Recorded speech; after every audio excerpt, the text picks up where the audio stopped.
So this is a question based on the story of Rishi Mandavya. For those of us who may not know, it applies to everyone. Of course, Mandavya Rishi's story is by and large that once, some robbers steal some ornaments from the king's palace and they are running, and the king's, Sainik soldiers are chasing him. Then suddenly he sees Mandavya Rishi and meditating, and he drops all the ornament there that nobody will suspect him, and he goes one way. Then later on I'll pick up. But the police people chasing him, soldiers, they see it.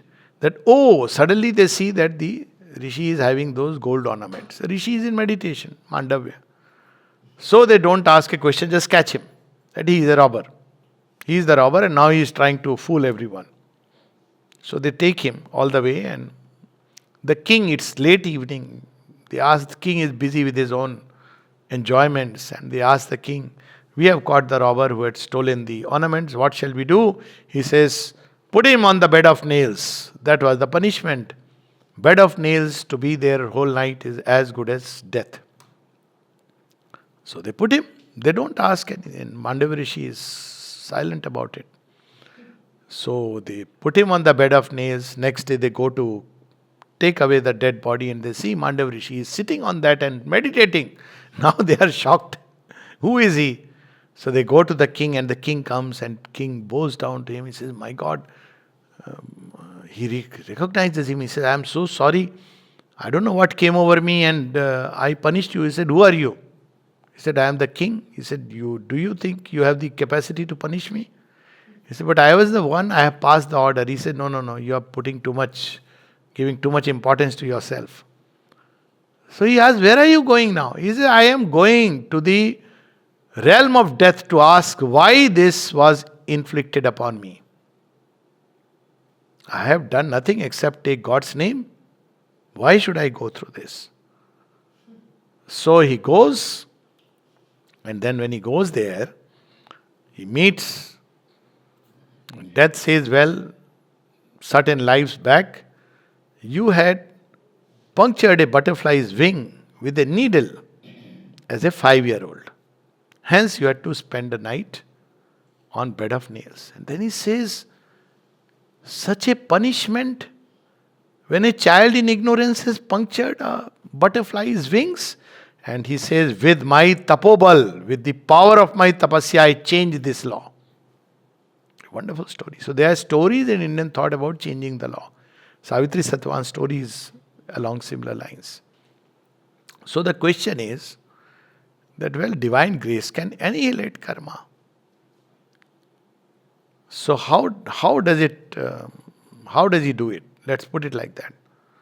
Now, actually, if you see, this truth about divine grace annihilating karma is revealed only by Sri Krishna and Sri Aurobindo.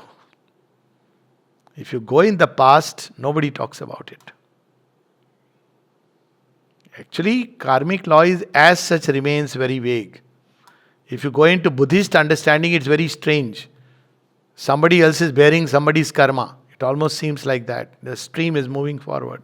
But that apart, there are only two, as far as I know, who speak about that divine grace can completely annihilate karma. Nobody else speaks about that. Everybody says something you have to bear. It can mitigate. It can't change. He can let you go through it, taking you, carrying you. All this is said in spiritual scripture. But you cannot cancel karma. But one, Shri Krishna says, what does he say? Sarva dharman parityaja mamekam sharanam raja. If you take complete surrender unto me, with your thoughts and minds fixed upon me, aham tva sarva papebhyo mokshishyami masucha. Something akin to it also comes in one of the stories in Shiv Puran. The story is Markandeya, which Sri Aurobindo recounts this story also. There is a poem, little poem. I from the world's coils release. So there again, according to the law, destiny, he is supposed to die at 12 years of age. But just when the Yama comes to take him, he says, I belong to Shiva, and he is completely surrendered to him. And Shiva appears and he pushes back Yama. He says, how dare you touch somebody who is under my care? So there are stories which indicate that. But open declaration, first Shri Krishna does, and then Mother says very clearly, Sri Aurobindo's letter is also there. He says the divine grace can completely annihilate karma. So how does it do it? So there are 2-3 ways of doing it. One, of course, is the standard method that the divine grace lets you go through because there is a lesson to learn, but it is mitigated. He carries you in the arms. Something much minor happens. It's like where you could have broken a leg, you get a scratch. Where it would have been devastating, that storm or hurricane would have come, or a hurricane tornado changes into a minor storm. So that's one way that the divine does.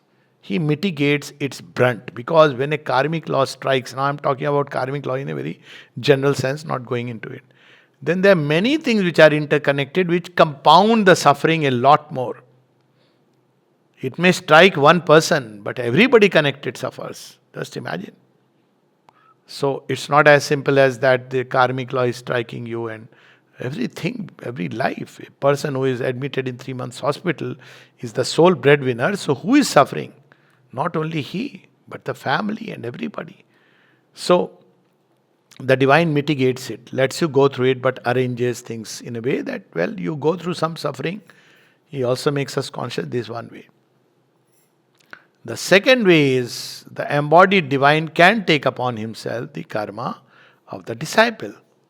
That is also well known. Sri Aurobindo talks about it. There is a very interesting incident which was recounted to me by someone who heard it from the person to whom it happened.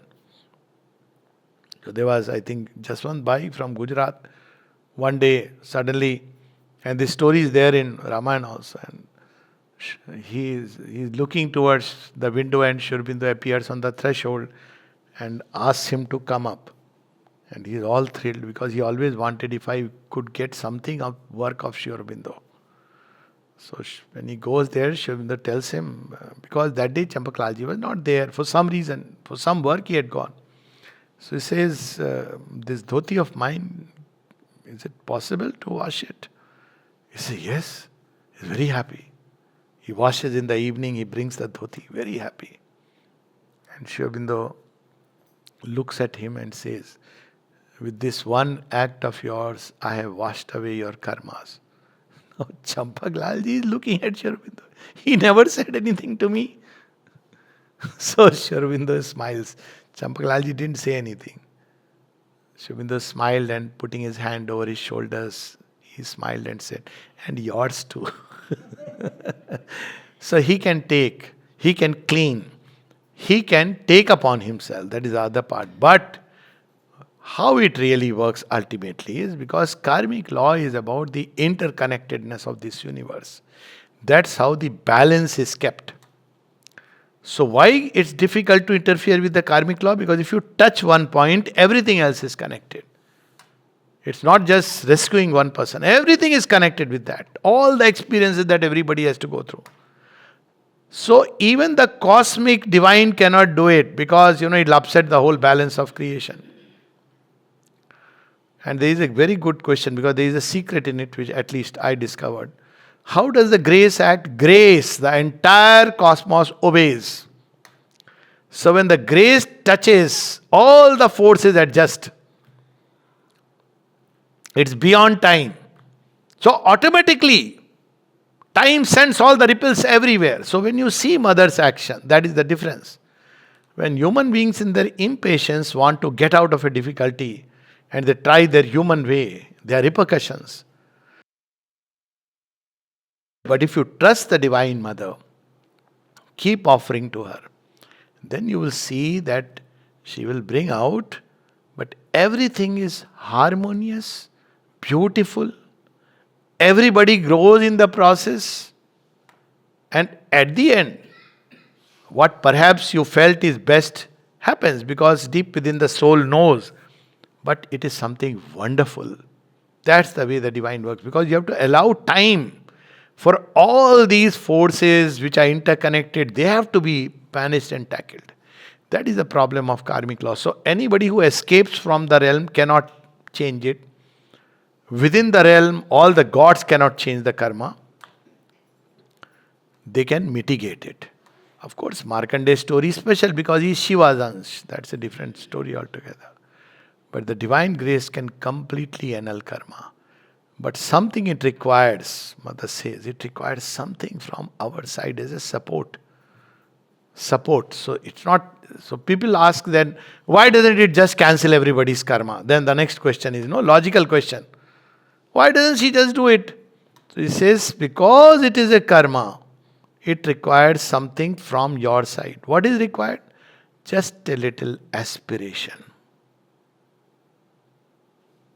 Ma. Or, she says, even if you cannot aspire, just faith that she can do it. She speaks of these two things, aspiration or faith. And of course, it's not an instantaneous miracle, but it will happen. And then she says that it can completely dissolve. Of course, he gives a provision that don't keep repeating it. Otherwise, it beats the very purpose. So, entire thing, and she can even change inside the original vritti. That's the beauty. Which is the seed of karma, is not action. This is the Western way of understanding it. The seed of karma is in the vritti. It is hiding inside. Outwardly action you have restrained, but the vritti is there. And it will sprout again. That's how karma keeps on sprouting. So either as a yogi, he tore desire up from its bleeding roots. That's not easy. Or she applies that lotion that, like for warts people apply, thuja, and it drops off. So slowly the roots dry off. And therefore you are freed from the clutch of karma. That is the way the divine grace works.